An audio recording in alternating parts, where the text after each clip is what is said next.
Hello everyone. तो कैसे हैं आप लोग? स्वागत है आज के इस वीडियो में। मध्य प्रदेश प्राथमिक शिक्षक चयन परीक्षा 2025 में बाल विकास PYQ सीरीज का ये 16वां वीडियो, अर्थात इसके पहले आयोग द्वारा पूछे गए हम 15 प्रश्न पत्रों को हल कर चुके हैं बाल विकास के। और आज ये 16वां प्रश्न पत्र है, ये है इसकी डेट। और आइए शुरू करते हैं आज की इस वीडियो को। पहला प्रश्न है कि जो जीन पियाजे हैं, इन्होंने अपना कार्य किस क्षेत्र में अधिक किया है? तो ये जो है आपको सबको पता होगा, ये एक मनोवैज्ञानिक रहे हैं और इन्होंने संज्ञानात्मक विकास के क्षेत्र में जो है कार्य किया है। संज्ञानात्मक विकास का जो सिद्धांत दिया है और इसके जो है 4 अवस्थाएं भी बताई हैं बच्चे में किस तरह से डेवलप होती हैं। तो और आपने पढ़ रखी है, इसलिए मैंने इसको डिटेल में बताने की जरूरत नहीं है। आगे देखते हैं, अ गुड आर्ट प्रोग्राम, एक अच्छा कला कार्यक्रम। आर्ट प्रोग्राम क्या करता है? आर्ट का रिलेशन आपको पता है, संगीत, पेंटिंग, है ना, कुछ क्रिएटिविटी से होता है। तो एक अच्छा कला कार्यक्रम क्या होता है? संज्ञानात्मक विकास में सहायता करता है। लेकिन संज्ञानात्मक तो क्या है? मानसिक संबंधित है। सामाजिक भावनात्मक तरीकों से बढ़ने में मदद करता है, अवधारणाओं को समझने में मदद करता है, या पर्यावरण का सामना करने में। तो इन ये जो 3 हो सकते हैं उत्तर, लेकिन जो सबसे सही उत्तर है वह है कि जो एनवायरनमेंट में हम जो बच्चा पहुंचता है, तो यदि कोई क्रिएटिव है, संगीत, इन सब में, तो पर्यावरण का सामना करने में क्या होता है? मदद करता है एक गुड आर्ट प्रोग्राम। और आयोग ने भी इसी को सही माना है। देखिए, बहुत सारे प्रश्न इस तरह के आते हैं हमारे इसमें कि आपको बहुत डीप में समझ नहीं आएंगे, क्योंकि उनकी थोड़ी भाषा ऐसी रहती है। तो थोड़ा उनको वो कैसे आएंगे? अभ्यास करते रहने से इस तरह के प्रश्न भी आपसे बनने की संभावनाएं बढ़ जाती हैं। तो बढ़ते हैं हम अगले प्रश्न की ओर। निम्नलिखित में से कौन सा मूल्यांकन का प्रकार नहीं है? मूल्यांकन आपको पता है फॉर्मेटिव होता है और समेटिव भी होता है। आपका रचनात्मक हो गया, ये योगात्मक हो गया। इसके बाद जो है आपका सतत व्यापक मूल्यांकन भी हो गया। लेकिन ये जो नॉर्म्स हैं, नॉर्म्स का मतलब हिंदी होता है मानक। मानक मतलब मानदंड जो निर्धारित किए जाते हैं। तो ये एक प्रकार का मूल्यांकन नहीं है। मूल्यांकन करने के लिए ये मानक कहलाते हैं। तो इसलिए उत्तर क्या हो जाएगा? ऑप्शन नंबर ए हो जाएगा। आगे हम देखते हैं, ड्रॉप आउट की समस्या, जो यानी बच्चे जो है स्कूल छोड़ देते हैं बीच में क्लास में, इस समस्या को बेहतर तरीके से कैसे सुलझाया जा सकता है?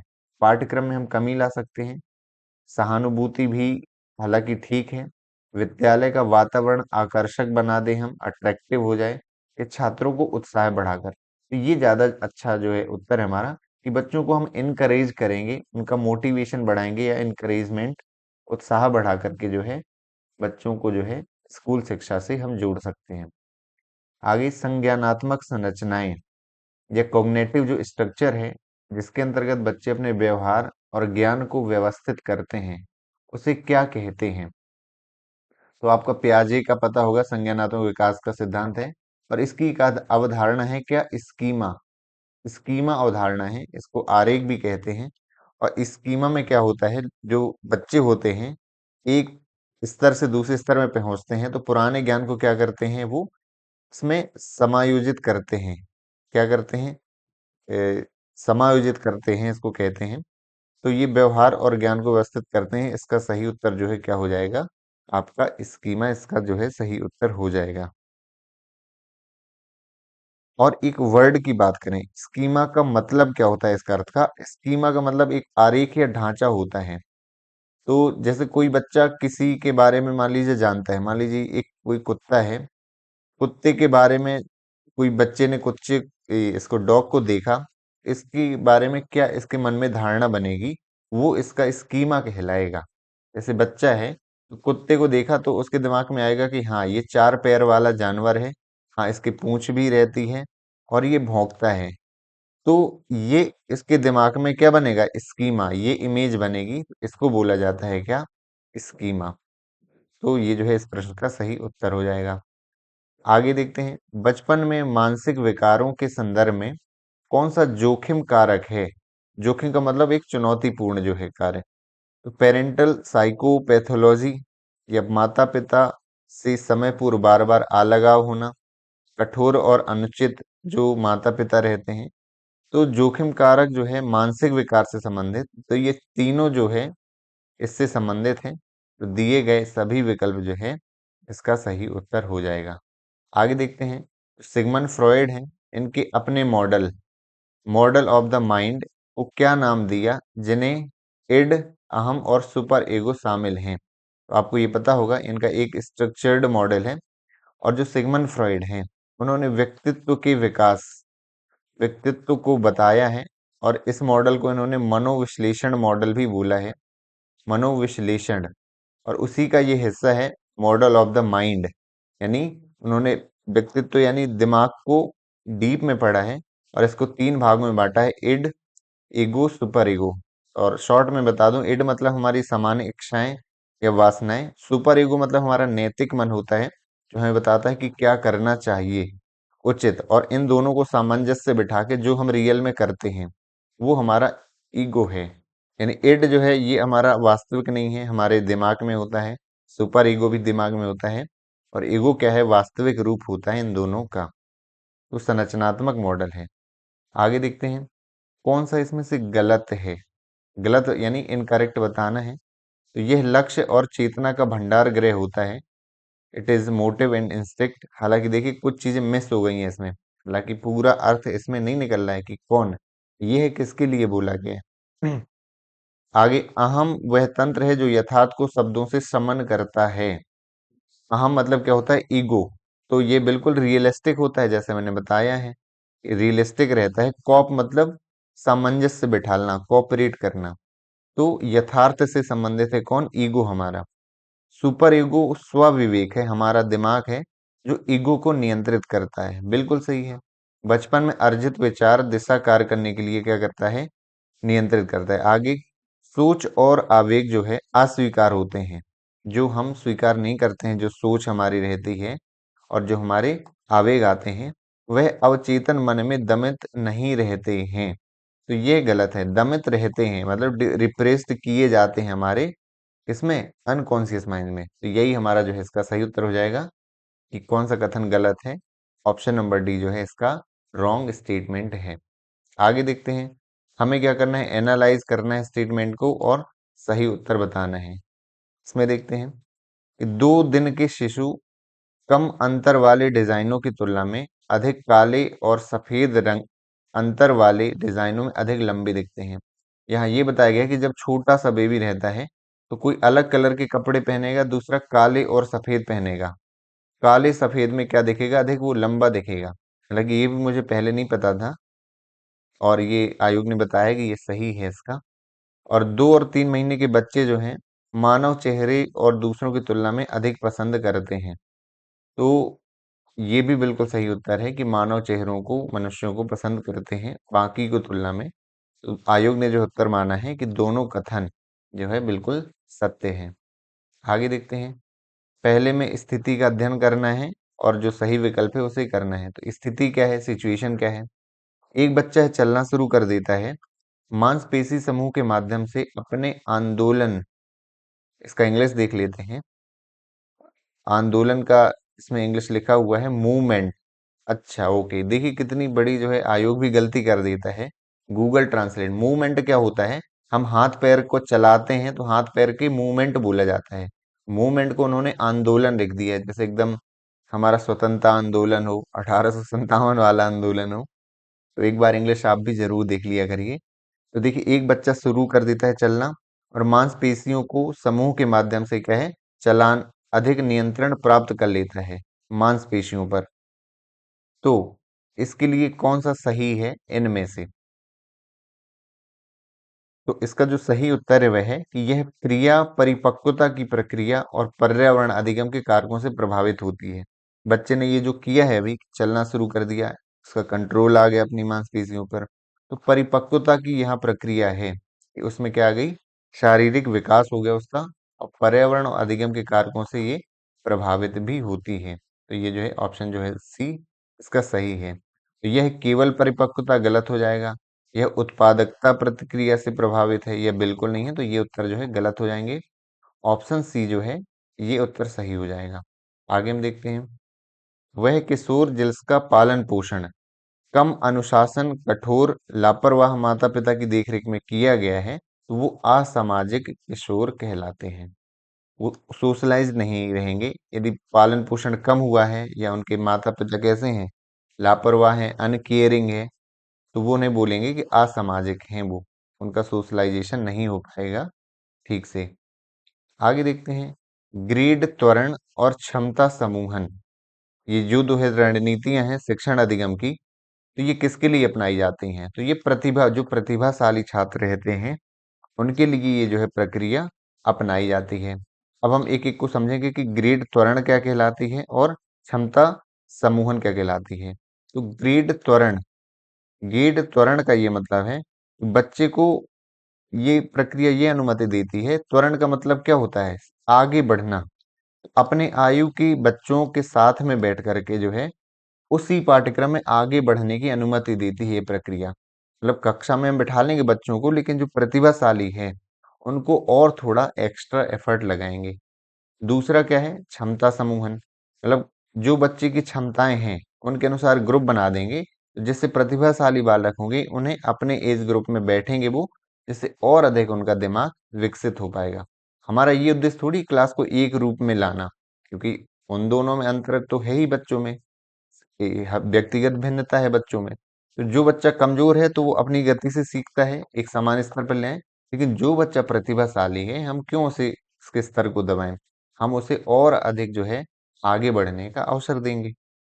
तो ये जो है प्रतिभावान शिक्षार्थियों के लिए ये क्या है, अधिगम की रणनीतियां हैं।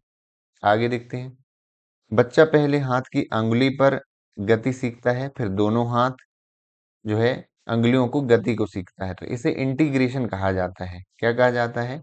इंटीग्रेशन। की एक हाथ का जो है पहले उसने सीख लिया नियंत्रण, उसके बाद दोनों हाथों पर नियंत्रण सीख लिया, तो बच्चा जो है इंटीग्रेट कर लिया उसने एक काम को दूसरे काम से। तो ये इसका सही उत्तर हो जाएगा। आगे देखते हैं, पियाजे ने घोषणा की कि बचपन में 4 चरणों में संज्ञानात्मक विकास होता है। बिल्कुल सही है। चरणों के बारे में कौन सा सही नहीं है? तो विकास के चरण क्रम में होते हैं। बिल्कुल होते हैं। हर एक से गुजरता है बच्चा। बिल्कुल गुजरता है। विकास के चरणों में एक अवस्था दूसरी अवस्था में अदृश्य परिवर्तन होता है। ये गलत हो गया भैया। पूछा कौन सा था कि कौन सा गलत है? अदृश्य मतलब एक बच्चा एक अवस्था से दूसरी अवस्था में पहुंचता है तो दृश्य परिवर्तन होते हैं। जैसे पहली क्या है उसकी संवेदी सेंसरी मोटर स्टेज, संवेदी मोटर स्टेज कहलाती है। इसके बाद जो है आपको पता होगी क्या है, पूर्व संक्रियात्मक अवस्था है। इस तरह से अंतर आते हैं दोनों अवस्थाओं में, बच्चों में जो है अंतर दिखाई देते हैं। तो इनमें जो है अंतर पाया जाता है। जैसे मान ली संवेदी मोटर में बच्चा केवल नियंत्रण करता है मांसपेशियों में, लेकिन जैसे इसमें आएगा इस अवस्था में तो बच्चा क्या होगा, उस सोचना प्रारंभ कर देगा, है ना। वह जानने लगेगा, आत्म केंद्रित हो जाएगा, खुद को पहचानने लगेगा, अपनी वस्तुओं को पहचानने लगेगा। तो दिखा ना हमें अंतर, लिखा क्या है कि अंतर नहीं दिखता है हमें, तो ये इसका गलत उत्तर हो जाएगा। आगे देखते हैं, कौन सी विधा संचालन चरण का शैक्षिक निहितार्थ नहीं है? तो हमें इन एजुकेशनल इम्प्लीकेशन जो है कंक्रीट ऑपरेशनल स्टेज, देखिए क्या लिखा है, यानी मूर्त संक्रियात्मक अवस्था यहाँ पर लिखा है। कई बार इंग्लिश हमें देखते ही सही उत्तर मिल जाता है। तो मूर्त संक्रियात्मक किसकी अवस्था है? संज्ञानात्मक विकास की। जब बच्चा 7 से 11 साल का हो जाता है, जो जो सामने चीजें दिखती हैं उन्हीं के बारे में वो सोच पाता है। पियाजे द्वारा दी गई हैं संज्ञानात्मक विकास में। कौन सा इसके लिए सही नहीं है? तो ठोस अनुभव प्रदान करना चाहिए, बिल्कुल किया जाना चाहिए। बहुआयामी विधा, बिल्कुल करना चाहिए। रटने पर अवधारणाओं से सीखने समझ के लिए जगह प्रदान करनी चाहिए अवधारणाओं को। आगे इसमें कि पार्ट टीचिंग या टीचिंग, सामूहिक अभ्यास की तुलना में आंशिक शिक्षा शिक्षण पर जोर देना चाहिए। हमें पार्ट बाई पार्ट पढ़ाना चाहिए, क्योंकि 7 से 11 साल का बच्चा है। तो हमें ये मान के चलना है कि 7 से 11 साल का बच्चा, तो ये जो है सही है।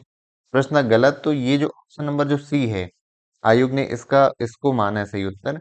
लेकिन क्यों इसको माना है? क्योंकि जो रटने की अपेक्षा है बाकी पर जोर देना, ये हर एक अवस्था के लिए बोला गया है, केवल एक अवस्था के लिए नहीं है।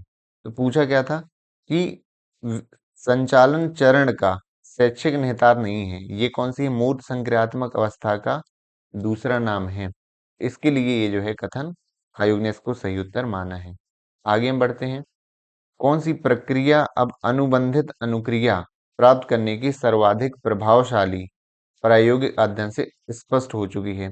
आपको अनुबंधित अनुक्रिया का मतलब ये होता है कि कंडीशनल रिस्पॉन्स, कोई जो है उत्तेजना जो है होती है जो अनुक्रिया को प्रभावित करती है, राइट।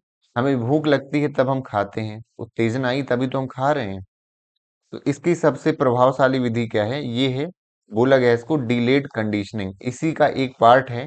और डिलेड कंडीशनिंग क्या है, इसका मतलब है एक अनुक्रिया दूसरी को प्रभावित करती है। जैसे एक कुत्ते पर आपने प्रयोग देखा है, कुत्ते पर जो घंटी बजी थी तो वो क्या थी, अनुबंधित थी। लेकिन उसके बाद जो है थोड़ी देर बाद जो है खाना दिया गया, उसके बाद जो लार टपकने लगी, तो जो खाना दिया गया वो एक डिलेड कंडीशनिंग में आएगी। ये कैसी थी, अनुबंधित थी, और ये अनकंडीशनल थी। तो ये जो है डिलेड में भी यही जो आएगा, तो ये जो है इसका सही उत्तर हो जाएगा।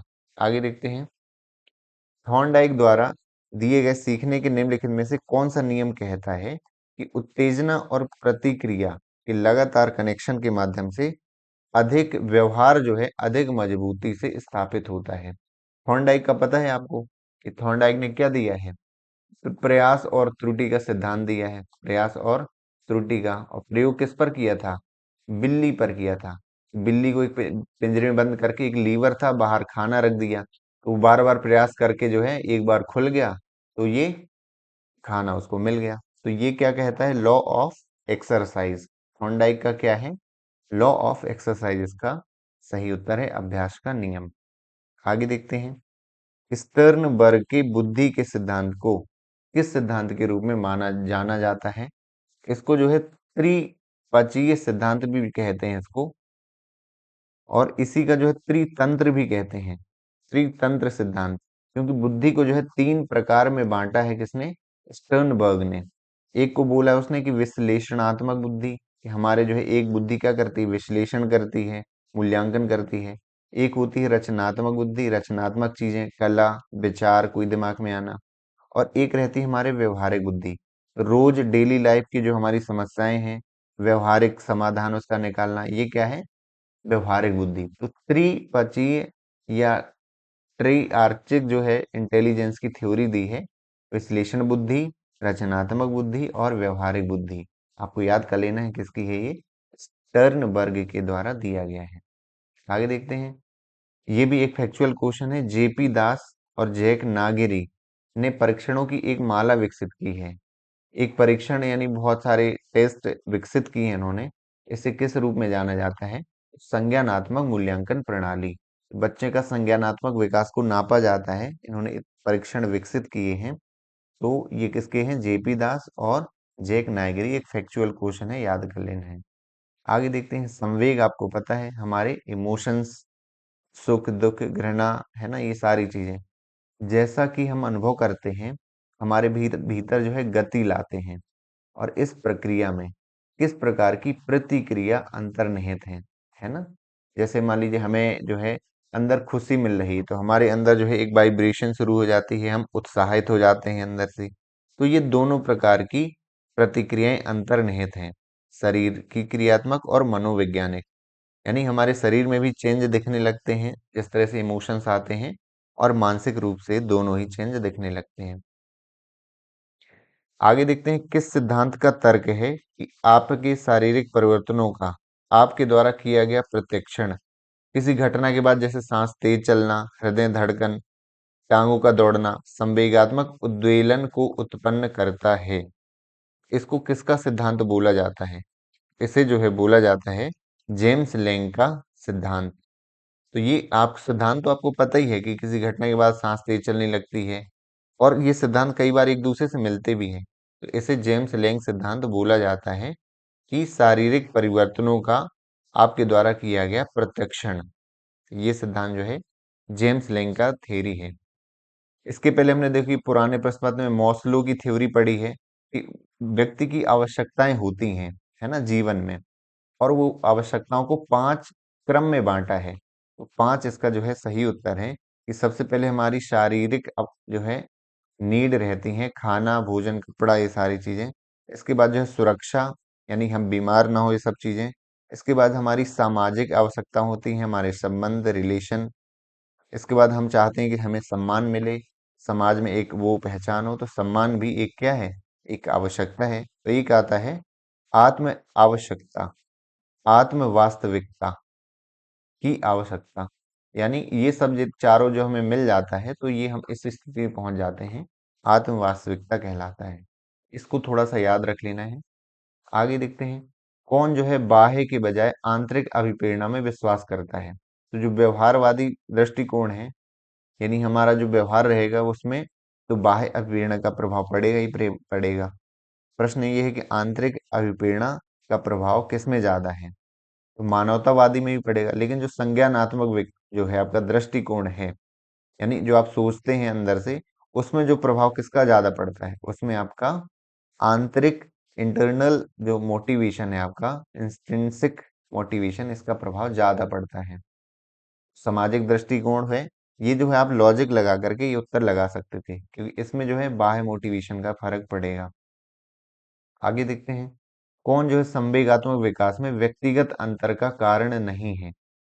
संवेगात्मक विकास यानी हर एक में इमोशनल जो डेवलपमेंट होता है, एक्सप्रेशंस में इमोशन आना, तो व्यक्तिगत अंतर का कारण कौन सा नहीं है। वंशगत ये कारण होता है, वातावरण का प्रभाव पड़ता है, जो नेशनलिटी का भी प्रभाव पड़ता है, लेकिन शक्ति का जो है इसका प्रभाव जो है नहीं पड़ता है।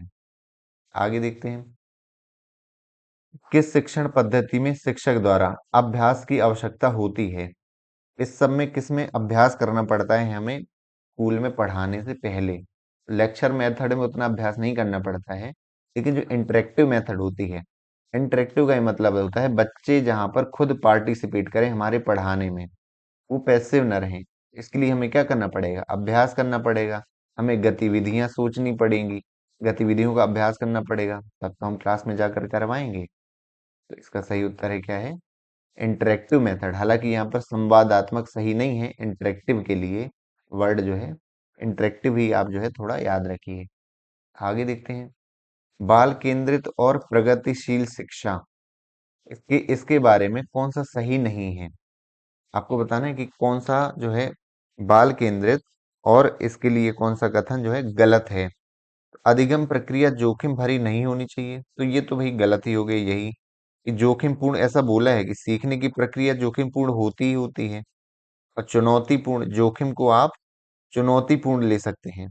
जोखिम का मतलब ये नहीं कि उनको जान को खतरा है उनकी और चीजों को। चुनौतीपूर्ण मतलब चुनौतियां आएंगी, उससे जो है निपटना है उन्हें, यही तो अधिगम है। तो ये तो होनी चाहिए, तो यही इसका गलत उत्तर है। बाकी तो जो है इसके सही है। प्रश्न ये था कि कौन सा गलत है। आगे हम देखते हैं, कौन सा कारक अधिगम के लिए एक पूर्व अपेक्षित माना जाता है, कि हम पहले से ही ये अपेक्षित है सीखने के लिए, वो नहीं होगा तो हम नहीं सीख पाएंगे। पहले आवश्यकता होनी चाहिए, परिपक्वता होनी चाहिए, अटेंशन होनी चाहिए, या इंटेलिजेंस होनी चाहिए। तो ये माना जाता है, आयोग ने इसको सही उत्तर माना है कि अटेंशन होनी चाहिए हमारी जो है सीखने पर, तभी हम सीख पाएंगे। पूर्व अपेक्षित है अधिगम के लिए।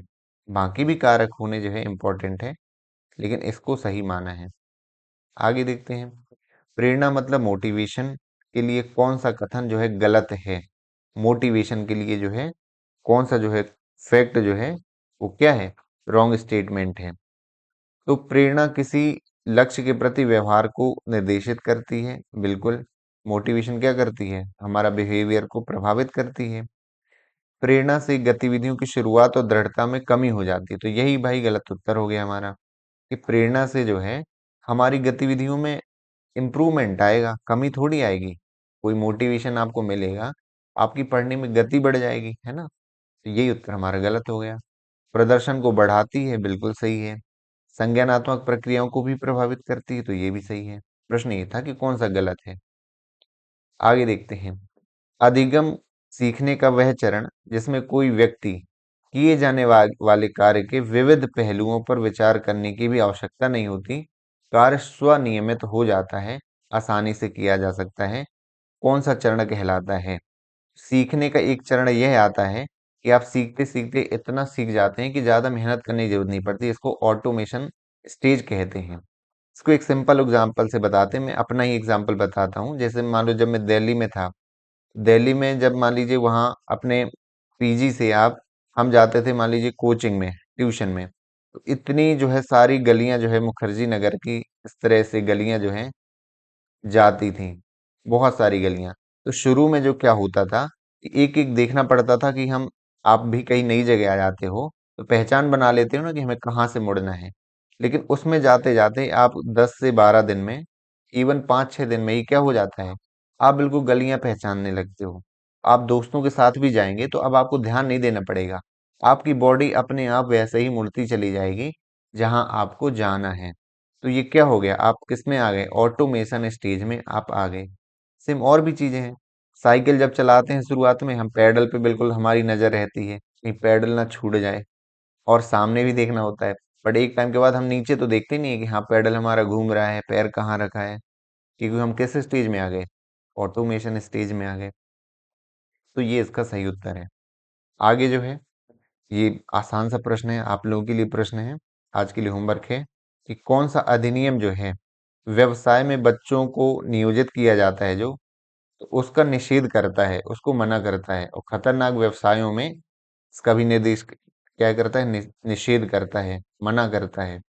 तो इसमें से आपको 4 ऑप्शन है, आपको इसमें से जो है सही उत्तर आपको बताना है। और ये कल का प्रश्न है कि फ्राइड का जो मनोलैंगिक या मनोकामुक सिद्धांत जो है, एक इरेक्शन का मनोसामाजिक सिद्धांत है, किस अवस्था के संगत है। तो ये जो मन कामुक सिद्धांत की जो बताई है अवस्था, किसने, फ्राइड ने। बच्चे यानी स्वयं पर जेंडर जानने लगते हैं कि मैं जो है पुल्लिंग में आऊंगा, मेल हूं मैं ये फीमेल है, तो 3 से 6 वर्ष के बालक। वहीं जो एरिक्सन ने बताया है मनोसामाजिक विकास, वो भी 3 से 6 वर्ष के बालकों को बताया है। और वो कौन सी अवस्था है जिसको बताया है किसने, एरिक्सन को। इसका जो सही उत्तर है वह है आपका पहल बनाम अपराध अवस्था। यानी जब 3 से 6 साल के बच्चे रहते हैं उनमें नई चीजें करने की भी क्षमताएं रहती हैं, नई नई चीजें ट्राई करते हैं, बट अपराध भी कर देते हैं। अपराध का बोध उन्हें कैसे होता है, बस उसी के द्वारा कि बड़े जब मना करेंगे, उन्हें दंड देंगे, पनिशमेंट डांटेंगे, तो उन्हें यहाँ पता चल जाता है कि ये अपराध है, ये गिल्ट है। और इनिशिएट जब कोई नई चीजें तो करते ही हैं, प्रशंसा मिलती है तो वो उस काम को दोहराते हैं। तो एरिक्सन की मनोसामाजिक विकास की ये अवस्था है पहल बनाम अपराध। 3 से 6 वर्ष के बालक, वही अवस्था इनकी है। फ्रॉइड की मनोलैंगिक सिद्धांत, उसमें बच्चा जो है अपने जो है जेंडर को पहचानने लगता है कि मैं मेल हूं और फीमेल अलग अलग चीजें होती हैं।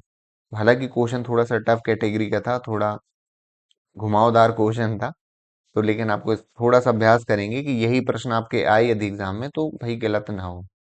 आज का लिए आपका ये होमवर्क था, स्क्रीनशॉट ले लीजिए, पढ़ लीजिए। और आज के लिए इतना ही। Thank you for watching this video, हम मिलते हैं अगली वीडियो में। Thank you.